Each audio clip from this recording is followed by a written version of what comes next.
And perfect. So I'm Ashley. Welcome to this community conversation on pelvic wellness. I'm so excited to have Lindsey Vestal and Shahar here because I know both of them so well, but from many years ago in New York. And we haven't all three collaborated before. Lindsey and Shahar collaborate often, which is why I had the idea to bring them together. And Birthsmarter, right? Birthsmarter does a ton of work thinking about pelvic health and is doing more and more work thinking about mental health as it relates to pre and postpartum clients. But we don't often bring those two together. And I just feel really excited and grateful to start merging the fields because I know in my body, which is the basis for how I, think, that's my bias, my mental health and my pelvic floor in particular, but my body in general are so connected. And so I'll just say that Birthsmarter hosts these conversations every week, and we would love to have you speak on them or come attend other ones, and you can check the schedule. But I'm going to throw it over to Lindsey and to Shahar, and then they're going to talk for a little bit, and then we're going to hopefully have like a really interactive discussion and Q&A. So that's it. I'm a participant. Lindsey, I hand it to you. So I have to reiterate what Ashley said and just say that I am pleased as punch to be collaborating with two colleagues that I hold in such high regard and also consider very, very dear friends. So this is a little bit of I'm in heaven right now. And I am the owner of the Functional Pelvis. I specialize in pre and postnatal pelvic floor therapy, both in New York City and in Paris. I also provide virtual telehealth, and I provide continuing education for other therapists who want to pursue this extremely rewarding field. And I'm so excited. Shahar and I have really collaborated many, many times together, as Ashley and I have. So again, my world has just gotten really small, and incredibly happy to be here to be talking about something that, as Ashley said, does not come up enough, which is the intersection of pelvic health and mental health. I think for the majority of the 25 years that pelvic health has been in existence as a profession, it's been very much considered in the physical realm. So it's considered a set of muscles that we just rehab. And I have to say, from the very beginning of getting into this field, I've always thought that it is of the mind and of the spirit so much more. And so my lens, I specifically chose actually occupational therapy to study this because it has a background in mental wellness and mental health. If you're going to talk about such a private part of the body, I think we really need to have sensitivity towards that. So it is my honor to be here. And Shahar, I'm so excited for our conversation. Thank you, Lindsey. I'm so excited too. It's me and Lindsey, when we were talking about this subject, like offline, like just me and you, both of our professions are so intertwined, and we're both really have such fascinating conversations that hopefully will continue this to share with all these community out of you and just like in large. So I've actually began my practice as a movement analyst and a yoga instructor. I worked with moms for over decades, new moms and postpartum in the yoga field. And that's where I realized that the body and minds are connected. And I realized that I'm actually facilitating support groups. So that's where I decided that I would like to go to understand more what I'm doing. People are coming after classes with postpartum depression or losses or any type of, not necessarily like big things, but really just to hold space. I was more than a yoga instructor profession, and I wanted to understand more. So I became, I have masters in clinical social work, and I started to, do more training, and I opened my private practice a few years ago called True Thriver, which I I love working with people through telehealth these days. But I haven't, my office is based in New York City. But for now, we're all online. So I would like to just dive into this. Any questions, Ashley, or should I just like keep going? Just keep going for a little bit. Okay, all right. So, so my approach, let me just like start with the way I work with people. Now that you know my background, some of you I see for my know me from my yoga classes, some of you are new to me, but basically where I work in the therapy, I want to share with you how I work with people in therapy is always to stay where people are, where my client is, and not like where I want them to be or my expectation or my thoughts. And it's always fascinating to me when people are coming and waiting for me to tell them what to do or how to get there, you know, to a certain point. And I'm sharing with you this because really I learned throughout the years that really staying with the person where they are, they really understand what is going on with them emotionally, and like understand where they are and where they want to go, and it's not something like not following some rules or techniques. And by doing that, they get a lot of knowledge about themselves from making connections with the past and present. Many times, in order to do that, we are facing some anxiety and tension or depressions, and then when sometimes I start to see the body and mind connection, and that's something that I would like to share with you here today, which happen often when I'm just going to give you an example of just someone who's dealing with anxiety. So someone is coming to me, and as you know, I have a background in movement analysis, so I'm really seeing person in their nonverbal communication, not just like the verbally, and I can tell that the person is experiencing some anxiety, but they cannot name it. Like they don't even say even anxiety. So in order to first of all get them grounded and be able to talk, I always go back to what do they feel right now, and if they say they feel any anxiety, I'm saying, where do you feel it in your body?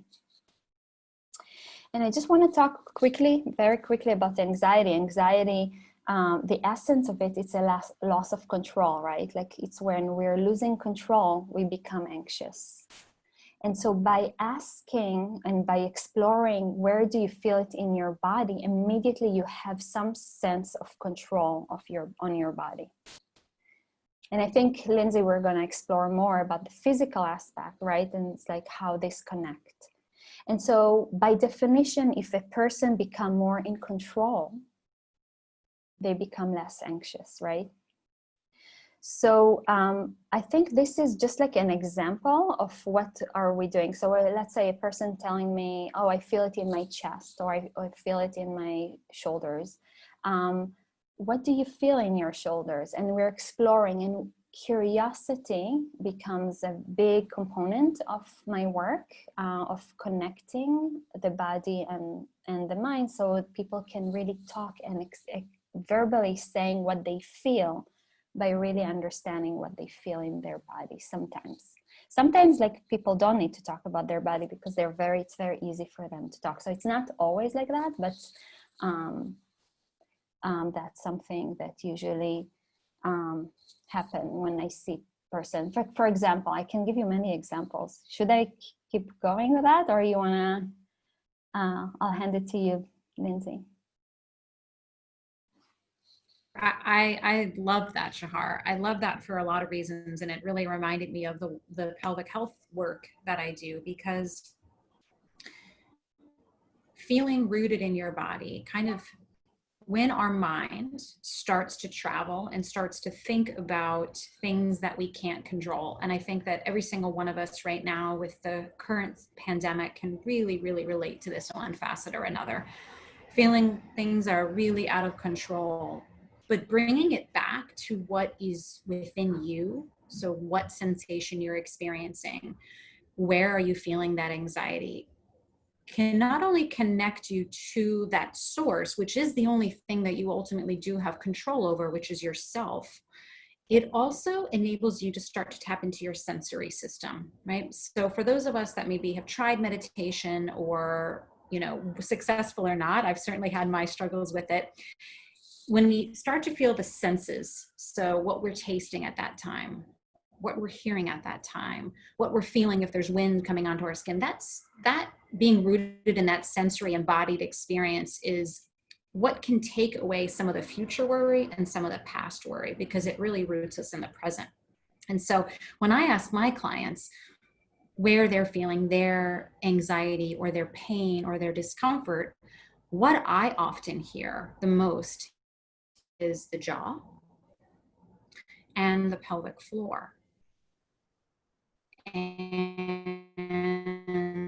And believe it or not, these two parts of the body are very, very to rectum, and that tube is connected even as adults. So it forms at the same time, and then as adults, it is still connected. So swallowing and even the look of the vocal cords actually looks very similar to the pelvic floor. So when we breathe, we're actually, and when we take a nice big inhale, we're actually giving information to our pelvic floor.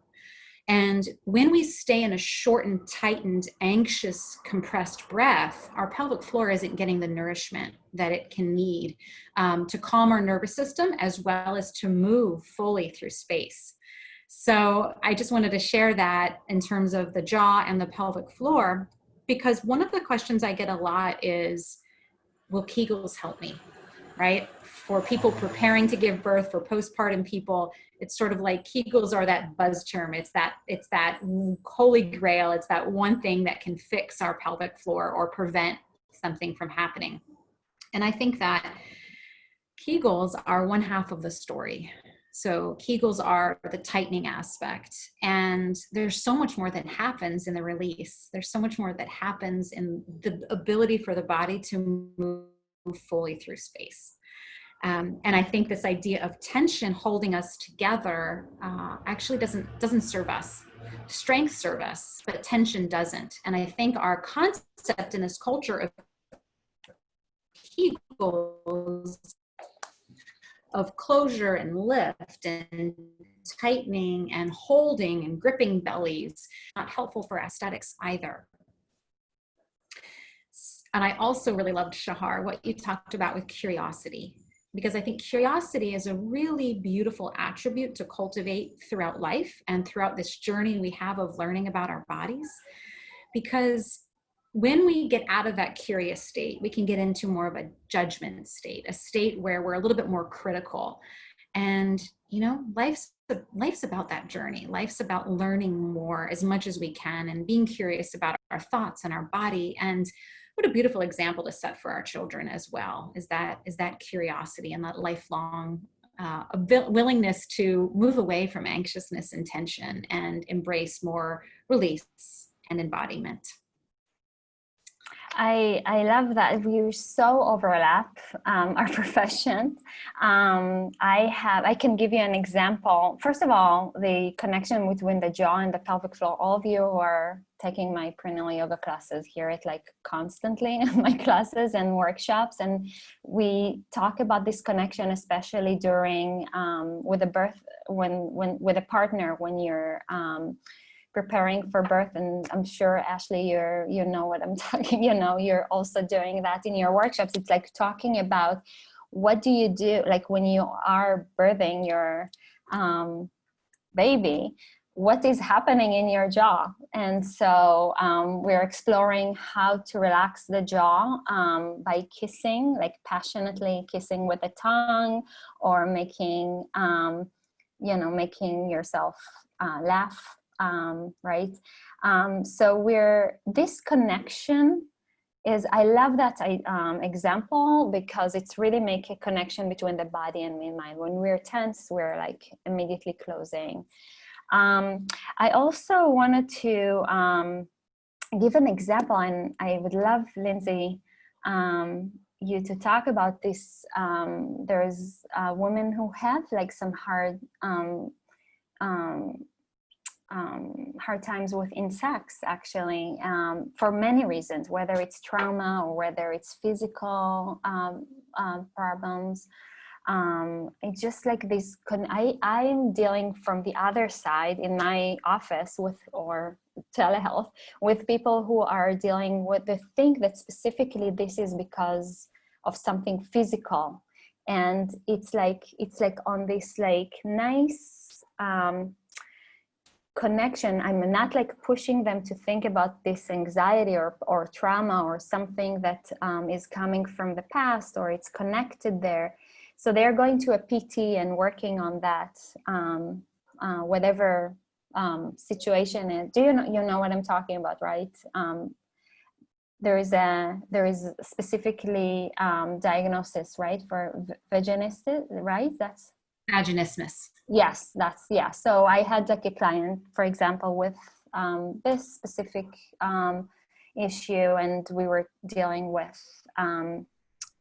like from a PT point of view and also from emotional point of view. And it's so nice to see how it's so supporting each other in this, to really get the support from a therapy, but also from OT, who is specialized in pelvic floor, which, by the way, I referred her to you, of course, to see you for that.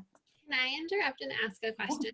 Yeah. I'll just say there are two comments in the chat box that stood out to me. One came in privately. That is someone who's 11 weeks postpartum, experiencing pelvic floor dysfunction and feeling like now there's an inability to get up and move around, which is making life complicated. They're also preparing for a move, and the physical trouble is starting to impact this person mentally. And then Shahar, with what you were saying, I'm just thinking about my experience and a lot of the clients we support, either in pregnancy or newly postpartum. I feel like I want to understand your thought process, both of you, in terms of if a client's coming to me for birth education or a support group, right? And they're communicating, let's take back pain because it's so common in pregnancy, right? So someone's like, my back hurts.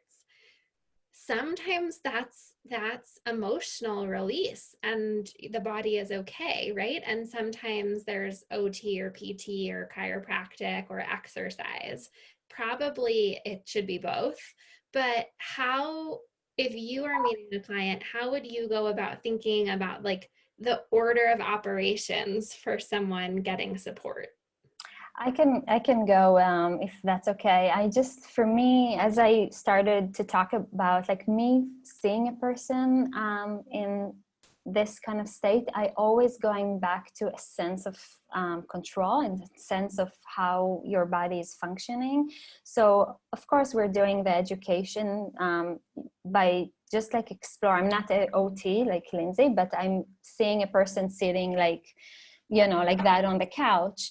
I would suggest maybe very simple alignment, just like to know where the floor and where is the ceiling. So for me, the pelvic floor and the ceiling, when they're in the same line, it gives a sense of control and a sense of where they are in space, right? And as I mentioned to you before, this sense of control on your body is immediately reducing the anxiety and the reducing this stress levels, because you feel much more rejuvenated and more empowered, right? Because you feel better, you breathe better, right? And then you can talk better. So for me in therapy, this person can actually being able to really feel their feet on the floor, they can start to talk. Or their pelvis or their alignment, where the head is in relationship to their pelvis, they can really talk and express their feelings much easily than if they're like just like not in tune with their body at all. And just also talking a little bit further about the alignment issue, I think is really important. I love that you brought up that vocalization and that connection. That goes back to what we were kind of talking about with the jaw and the vocal cords and the pelvic floor. So beautiful.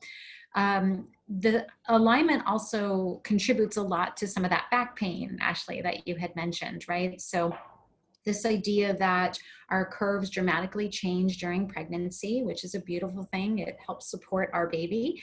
But a lot of recovery comes back to this a sense of being able to understand where your body is in space again, because our own internal brain to muscle connection got changed based on our curvature and where we were distributing our weight, such as in our belly, etc.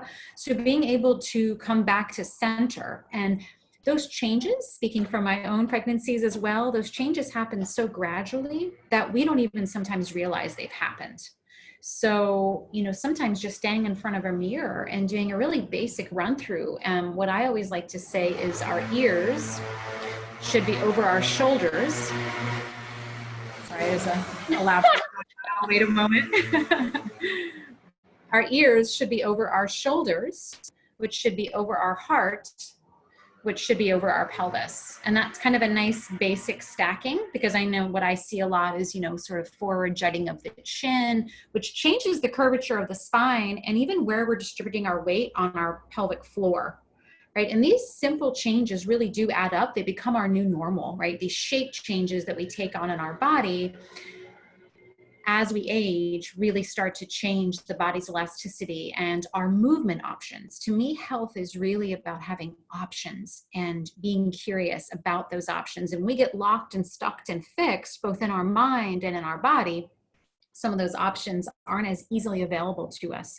So I think starting with that sort of basic stacking alignment can not only help with vocalization, which comes down to something as basic as being able to express our needs, being able to say, I need help, being able to say, this isn't working for me. You know, all of those really important things that in the end can impact our core, impact our pelvic floor, right? For holding and gripping and not able to communicate, the whole system is impacted. And we started this conversation a little bit about how the pelvic floor and the vocal cords are connected. So I think thinking about neck to pelvis is a really wonderful concept, and something that even now just us all sitting here having this conversation can think about.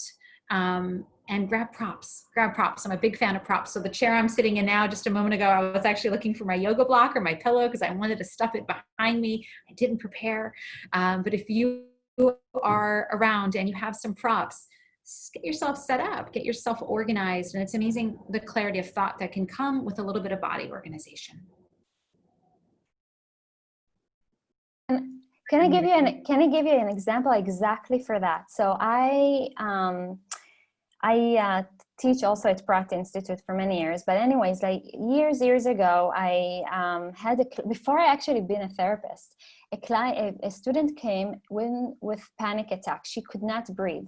Okay, so I wasn't sure like what to do with her because I didn't have all the tools. However, I put her I asked her to sit on a chair, and I noticed that in the chair, like she was not able to reach her feet all the way to the ground. So I put like 2 blocks, foam blocks under her feet. And as soon as her feet reached the blocks, she was able to breathe. It was that simple. I actually thought like to do with her breathing exercises, you know, all that. I did not need to do all of that because it was just that sense of grounding, a sense of stability. She was able to breathe, and she was able to just take the class immediately and talk freely.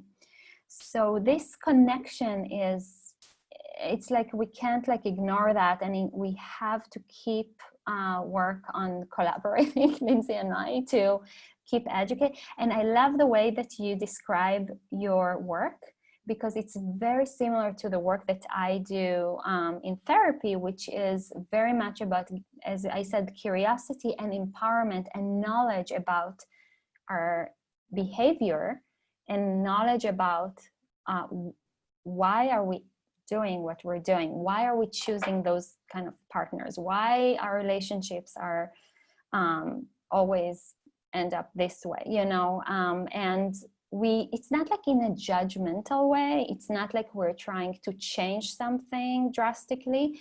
It's just the awareness. The knowledge is power, as you always say, Lindsey, in terms of physical, and exactly the same thing is emotionally. So we're letting the person having agency of their own actions and their own life eventually, where they're going. And it's just wonderful.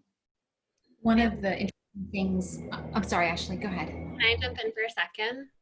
So I've said this before when you've brought it up, Lindsey, but just because there are people on here who are postpartum, one of the things that I love about being reminded of the ear over shoulder, shoulder over heart, heart over pelvis or hips, that stacking is that's what we're looking for when a baby is feeding also. And a lot of people don't know that. So just like if I model a breastfeeding pose, a lot of babies will sometimes be like belly up, but we'll ask them to turn their head in. And then they're not going to get a good suck and swallow and a good latch. And so it's just the same check, which is sort of helpful for like people who are newly postpartum, right? Where it's like, let's take a minute and you center both of us. Where like when I'm sitting and I'm feeding or lying down, like, am I getting into this position, even if I'm bottle feeding, right? Or can I really stack up pillows and prop up my arms and get my feet up? I have that, Shahar. I hate having my feet not touch the ground. And that comes up too with feeding toddlers. It's like one of the things about high chairs where we know that having little kids having their feet touching the floor, and some high chairs have those like steps on them, they can sit and they have so much more attention, they eat more. And so I think that's true for all of us, right? Is just like being supported, like that. That's that feeling. So I just want to... It's a resistance that you get from another object, whether it's a prop, whether it's gravity, whether it's a person, right? Like that's what we're doing when we swaddle babies. It's soothing them, it's pacifying them, it's pacifying their nervous system. That's why we love so much hammocks, or all those, or working with resistance band, right? Like it's just going back to it's what it does. It gives us back to our center, right? And it's so interesting, Ashley, when you were like talking about it's just like, when you talked about the feet again and not reaching. So the couch that we got to our new office before the pandemic is really deep. And for short people like me, like I don't reach the floor, So I see that in my office too. So even though I'm there, the therapist, and I'm not like I always like suggesting for them to just like, if they can take one of the pillows and just like get them a little bit so their feet are reaching the floor. It's just think about it, everyone. Like when we don't reach the floor, does it feel like we're like little kids? It's like like that we're kind of like, it's like doesn't feel like it's like somewhere out of space that we're not like feeling grounded. Really, that's what it is. So what happens when our feet aren't reaching the ground in our pelvis, just moving up the chain, is we sort of getting to this tuck. Right, this couch potato posture, which sort of rounds the pelvis. It makes my neck go into a C shape. So I'm really losing that connection that we're talking about so much right now. So I think go ahead, Shahar. No, which then, like, let me continue the chain, which then you don't breathe well, which then you get more anxious because there's not enough oxygen in your brain. And so it's like kind of like a cycle. Beat each other, and then the pelvic floor isn't getting that pumping action. So just as a quick side note, because the geek in me is dying. Please, let's continue. You guys are getting a little inside scoop between what Shahar and I talk, the way the conversation goes. We just geek out, layers upon layers here. So when you inhale, when you take breath into your mouth, in order to make room for your lungs to expand and get that air, your diaphragm, which is actually shaped in the mirror image of your pelvic floor, it actually drops down to give space to those lungs. And what does the pelvic floor do? What do you guys think? If somebody could unmute themselves. When the diaphragm drops down to make room, what does this pelvic floor do? Does it come up to meet it, or does it drop down? I'll just give a minute, and if nobody wants to Drop down. Down. Yes, that's exactly right. So they work together symbiotically, they're partners. And when we inhale, it drops down, pelvic floor softens, it relaxes, it lets go, becomes elastic, which is a wonderful attribute for it to have. And then when we exhale, the same thing happens in reverse. They go up together. So it's this beautiful language, this conversation that's happening. And when we shortchange the diaphragm from moving, because we're breathing here, we're shortchanging the pelvic floor. And it doesn't get that nourishment. It doesn't get that movement that it craves to support us.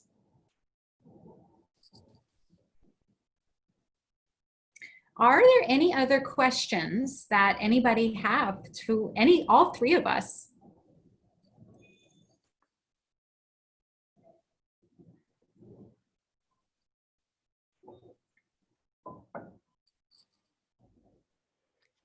I mean, I'll jump in while people are thinking of their questions. So one person wrote that they're 7 months pregnant.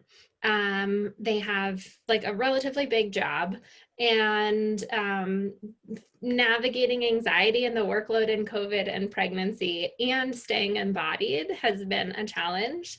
And I am not pregnant, but feel like almost everything else is applicable for me. And had been feeling these community conversations come at such a good time for my personal life, where I'm like, oh, I just needed a boost, right? And so I've said this to both of you before, but I'm just feeling the anxiety as a parent going into the fall and thinking about what that looks like, and had a very like curled up computer on my lap, very heavy sort of few days where my hands started hurting and my neck started hurting. And for me, thinking, I know all this stuff. I just need to like sit up straight and take 2 big breaths. The wave of wanting to cry hysterically is like overwhelming. And Lindsey, I know that one of the reasons that Birthsmarter refers to the functional pelvis all the time is because you guys have the unique attention to deal with that when somebody comes with a pelvic floor issue. I don't think they necessarily know how much feeling there's going to be. But just a question for both of you about navigating that, because in our support groups, what we're seeing are people who are like stuck in the independence model of like, this shouldn't be so hard, or I should be grateful and it should be okay and we should get through, and aren't, or thinking that they should meditate to help them, as opposed to like, what are our strategies for just like actually crying or otherwise releasing the anxiety and the tension and the depression and all of the other things that like almost everyone is feeling right now, whether or not they're saying it. Lindsey, I'll let you want to start? Yeah, so I think that, sorry, was your question, Ashley, like some tangible tips for how to deal with some of those feelings? Yeah, like if whether you're working on pelvic floor issues or not, I think everybody's here because there's a body-mind connection. And whether we go to therapy or we go to move our bodies and we get that feeling of overwhelm, right? Like, how do we release that? Yeah, I mean, I think it's a little bit different for everybody, right? I think some people who are really body centered want to go to a somatic practitioner. Some people may want to go directly to someone like Shahar, who has the skill set to do both yoga therapy as well as talk therapy. And I think the combination is actually quite delightful, because we're not just one type of being, right? We need to process things in many, many different ways. And I want to tie your question in specifically, Ashley, to a question that just came in from Kate, which is about bladder control postpartum. And she's wondering if there's an emotional connection to it due to lack of control, because I think that would kind of tie in nicely and give us something tangible to talk about. It absolutely could be. It absolutely could be. There's also things that could be happening, Kate, physically. So a lot of my clients could have like a catheter that was inserted that could contribute to lack of bladder control. So if that's part of your story, that certainly could be part of it. It could also be the type of delivery that you had, right? So even moms that have C-section are, that inner core is still impacted because it's all part of the same system. And so the delivery that we have, the type of delivery we have, also makes a big impact, as well as the fact that we carried our baby for almost a full 10 months, right? And that even if we don't consider the delivery, just the impact and the changes that happen in our spine, and right, even our heart shifts in our chest to make room for baby, the pelvic floor is quite a job. So the pelvic floor is at the bottom of the spine, and its job is to support the organs within the pelvic floor, within the pelvis, but it also supports everything up to the top of the spine, which is right at the jaw. This is the top of the spine. So its job is to carry the weight of the 10-pound head and everything in between, and then add baby and the additional 40% blood volume and all of those global changes. So there's a lot that could be happening. It could be purely emotional, but there's a lot of physical things there too, right? Just the changes that we mentioned, the type of delivery, and like I said, whether or not there was a catheter that was involved. So I would encourage you to explore some of those options, whatever kind of rang true to you, and maybe triage it that way and see if you can get some sense of relief. And if that didn't quite hit it for you, maybe try the next thing that rings true for you. Thank you so much. I also would like to add from a therapeutic point of view, also for you, Ashley and Kate, but let me start with Ashley for your question. I agree with Lindsey about the complexity of that. Like, I wish there was like one magic, form that I'm gonna give someone and they're gonna just like that's gonna help them.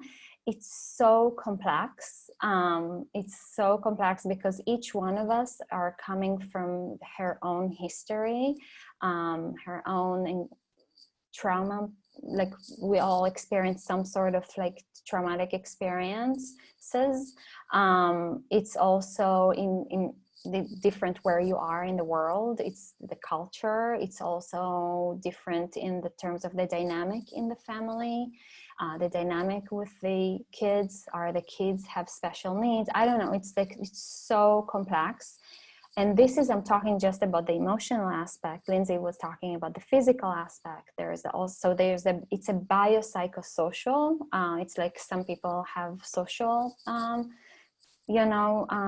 lot of social strains that added to that, financial restrictions. It's just so complex. So I'm just telling you that a lot of people who are coming to see me in therapy, they're coming for specifically a crisis or something that they want to fix, and it's so interesting. It's over and over again. It's happened when we're just like sitting with us and like we're just like learning a little bit more about the person. We're just like realizing that it's completely not that's what they came for. It's actually way more different, and that's why the therapeutic relationship that we have can take for years. That's like why it's a long-term therapy. I believe in that because it takes time to understand. But however, I know that people are like, I think it's important for us to get a concrete advices. What do I do when I feel anxious, right? What do I do when I feel lack of control and I have 2 kids that I need to take care of and I'm in the middle of pandemic? We all actually experience in that way or another where we are. And I came into conclusion, and I think this is something that we can just like apply to anything in our life. It's basically feeling safe, and feeling like just slowing down. First of all, like slowing down things and not to have big expectations.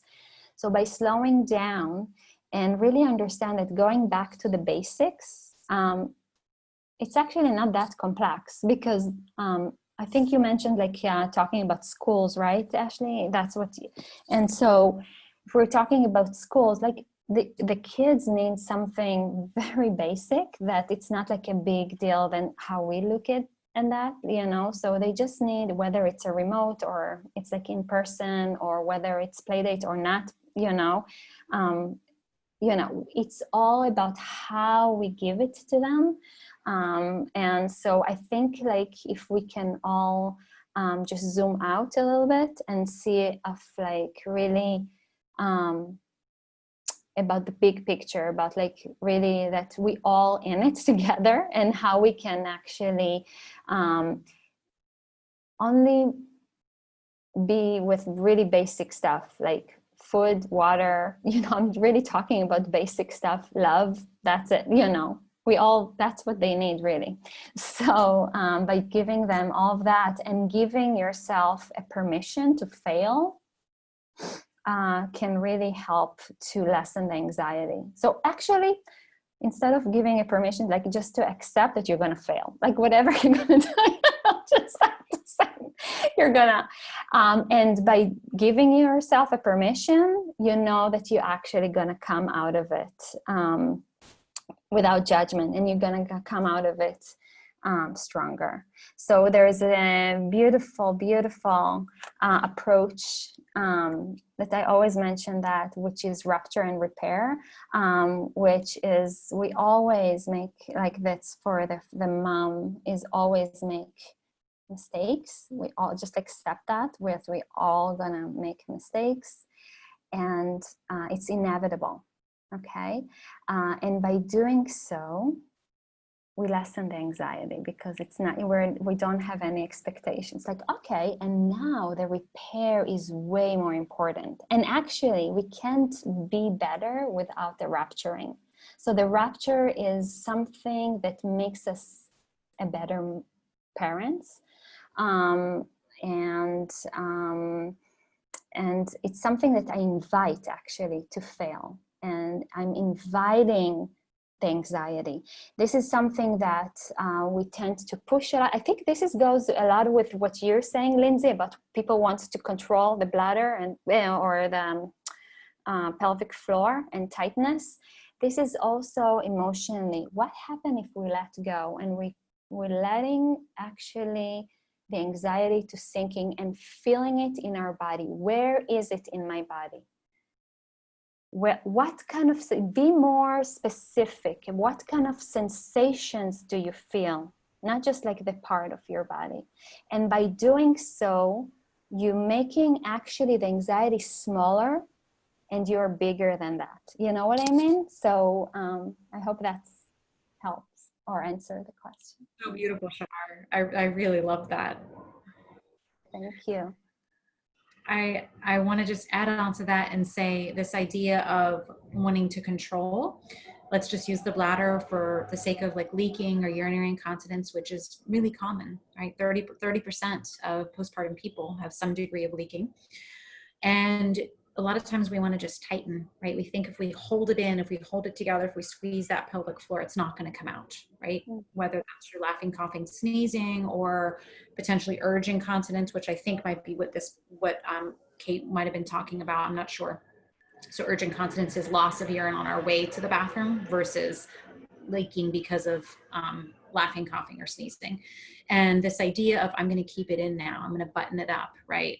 And because the muscle's not able to move fully through space in that situation, that tension is not actually doing it for us, right? It's not actually holding everything in, because at the end of the day, our pelvic floor lets us know that something is wrong by the only way it can. And it's got just a couple options, right? And that has to come back to the three main jobs of the pelvic floor, which include elimination, that's getting it out when it's time to go, or keeping it in when it's not.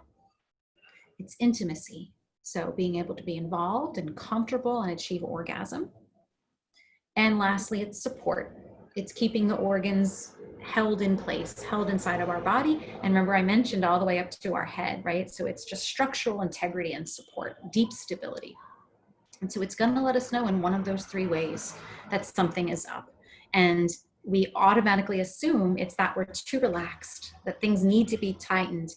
But I want to urge everybody to remember that idea that both Shahar shared, as well as what all three of us have been talking throughout this community conversation, which is this sense of alignment. And when we have alignment, we have strength and we have relaxation, we have elasticity. And so a pelvic floor that can move fully through space, not just as tight and in tension, the sense of control is one that can really, really support us. I think what's so interesting here too, like there were a few questions that came in at the end. Any exercises that can help with pelvic floor issues that incorporate emotional healing? Any tips for relaxing the pelvis for birth? The connection between the breath and the between the jaw and the pelvic floor was interesting to someone. And what I see between all three, and I just want to sort of like double down on to make it really clear for the people who are here, is finding that alignment and breathing.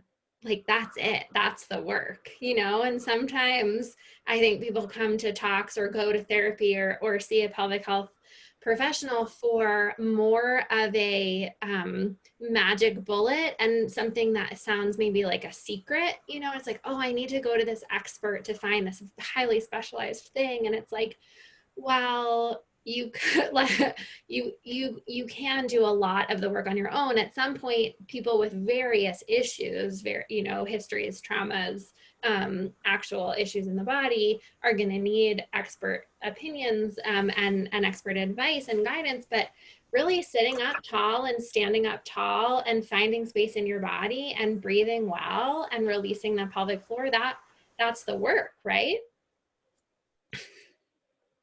So yeah. What you said that was really meaningful, that both Shahar and I actually talked about when we were planning our discussion today, is that the power is within each and every single one of us. Yeah. That we don't need to go to someone to get fixed. That within us is the ability to deal with anxiety, is to breathe well, is to find alignment and find the simple things that bring us back to that home space, right? It really is often much more simple than we think. And through the pandemic, you know, the functional pelvis has been able to see people virtually. And I've always known this to be true, but through these last few months, oh my gosh, I have had such an honor to see our clients like really, really demonstrate how much, when they own it, how much deeper it can go, right? And how much more feeling of empowerment is there, because there isn't this secret out there, like you say, Ashley, right?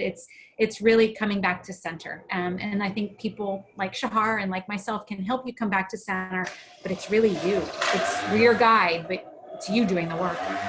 And also, we did a community conversation last month with Amy Baumgarten, who I know that you collaborate with sometimes too. And just that phrase, coming back to center, she has a class called Returning to Center to help people find their breath and access their core, which like Lindsey and Shahar can both do privately. Shahar does, your prenatal yoga is online now, right? People can come.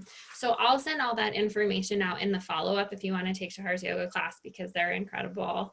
But I can also link over to this other community conversation with Amy where she talks more about breathing and reconnecting. And then for Birthsmarter, anybody who's pregnant, we do a push prep class that is all about alignment, posture, breathing, and pelvic floor relaxation. I'm doing one tonight, which is probably too last minute for anyone here, from 6:30 to 8:30, but they're every month. And so I've, you know, learned everything I know from Lindsey, mostly, like 97% maybe. And so I think those are all good options, and like a combination of just accessing more free videos. That's what we're trying to create for people, and moving regularly with something like prenatal yoga or online programs. And then if and when there's an issue, and I feel this for myself, sometimes like I can fix it. I have an issue going on with my hip right now. And I was talking to my mom recently and she was like, but you know what you should do. And I was like, yeah, I do. But I really want someone on this path who's holding me accountable and who's holding space for me to have the feelings that come up. And so sometimes that's what we're going to, you know, we just need to reach out for help. Yeah. Yeah. I want to just mention one other thing to Laura, who was asking. She was talking about this idea of going to physical therapy during COVID. If she doesn't feel, or other people listening don't feel like going in for therapy or doing virtual visit, I actually created an online course to walk you through how to do your own pelvic assessment. It's called Kegels That Work, and it's a way for you to be your own therapist. And I give you internal and external options for you to do your own pelvic assessment. And again, to me, that really, I've had really amazing feedback. And again, it's through a pandemic that people have really been able to see that they have this ability to and really kind of be the detectives to their own body. And I just want to add something to Ash. First of all, I highly recommend to take that course with Lindsey, because obviously I know what you're going to get. So some of you I know here, so I'm glad that you're meeting her in person, and trust me, you're gonna get all the answers that I see that you asked. I just want to say to Ashley, just like to connect to that, what you said about just to reach out for help. I see that, like, in terms of emotional, like, people are a little bit hesitant. I think it's so hard to reach out for help in therapy anyways, especially when you know that you're, it's consistency, it's very important, and it's like, it's investing time, and it's like you're talking about things that you may not want to talk about. But just to know that you have someone professionally that helps you, that you're not alone, and you're actually with a person that knows what to do, you know, and how to support you. So it's such a wonderful opportunity to actually learn about yourself much in such a deep, deep way. But also, really, you'll see the changes in your life. I see it over and over again with my clients, and it's just so beautiful to watch. It's just incredible. And also, I want to add that it's already hard to reach to a therapist in general, but now in the pandemic, when it's online, it's even harder. You talked about the physical aspect, how it's hard to, you know, it's like, it's different. Also in therapy, you think that it's easier, but obviously it's not. It's because we don't see each other. There's no space. Where are we? You know, the background, you know, it's a big issue. And so I just encourage you all, if you need, and we talked a lot today about anxiety, but of course there's so many things. There's depressions, there's relationships, there's trauma, there's people coming with traumatic birth, or mothering, or becoming a parent in general, or relationships. So don't hesitate to reach now. Because of the pandemic, it's actually very accessible to do it online. And when you get to the right person, it makes this distance much more easier and much more comfortable. And I encourage you to interview as many people as possible, so you can get a sense of who you feel comfortable the best. I think it's really important. That's why I offer a free initial consultation. So you just feel how it is, and then you can decide if you want to continue or not. And just for the recording, for people that won't have the chat box, I will say that Lindsey's course, Kegels at Work, also is incredible. I know it really well, and nothing else like it exists, where she's actually teaching you how to do your own pelvic assessment, which is really incredibly empowering, and it's $39. And that's in response to a question that came in about whether this work was covered by insurance. So visits with the functional pelvis for pelvic floor work can be covered if you have out-of-network benefits. And then the course is the less expensive option, obviously, and you have access to that. And Birthsmarter, for push prep and other prenatal classes, we have our list price, but then also we have pay what you can for any class. So someone can just email and create the amount of money that they can contribute to class. And Shahar, you are out of network, is that right? I'm out of network, but so usually what I do, I help people to get reimbursed, and you'll be surprised, like we help almost like 90% of the people to get reimbursed. Also I'm offering a sliding scale spot. So if that's an issue, don't make that, stop you to get into therapy. I think we all deserve, all of us, therapists going to therapy, we all deserve to go to therapy. I think it's really important. It makes us a better person in the world. Someone asked me about my prenatal yoga classes. Your website. When are those? How can people find out about them? Oh yeah. So this summer, it's just like I'm offering only workshops as they come. You're welcome to join my email list, and so you'll get all the announcements. But in the fall, I'm gonna start back. In September, I'll be back to teach regular yoga classes. And will it be on your website when you start back? Yes. In the schedule be on your website? Yes, it will be on the website, and also like workshops with partners and all of that. So by the way, I have two completely separate websites, so don't be confused. So if you're going to therapy, it's a different website. It's called truthriver.com, and if it's yoga, it's shaharlion.com. And if you decide to go to therapy with me, we are gonna only see in therapy. You're not gonna be able to see me in yoga. So just like make a distinction of where you want to meet. So we're not like mixing them both. That makes sense. Okay, this is amazing. Thank you to everybody who came on. There are 2 folks on here who are due in October and November. So I'll also just say that on Sunday, I'm starting a pregnancy support group. And so if anybody wants to hop in that, they're broken down by group. So there's September and October due dates and November and December due dates. Those are at birthsmarter.com/groups. And then we're starting a new parent support group on Friday, which is for really little ones, ideally under 8 weeks. Yeah. Okay. Well, we'll obviously have to do many more conversations, all 3 of us. This was like, I looked up at one point and I was like, how are we 45 minutes in? I feel like we're still in the introduction. Thank you, Ashley, for organizing this. I really, really, really, really appreciate that, because I think this conversation must keep going. Like we're all so connected, all 3 of us, in so many ways. I agree. This has really been such an honor and such a pleasure. So thank you for this connection.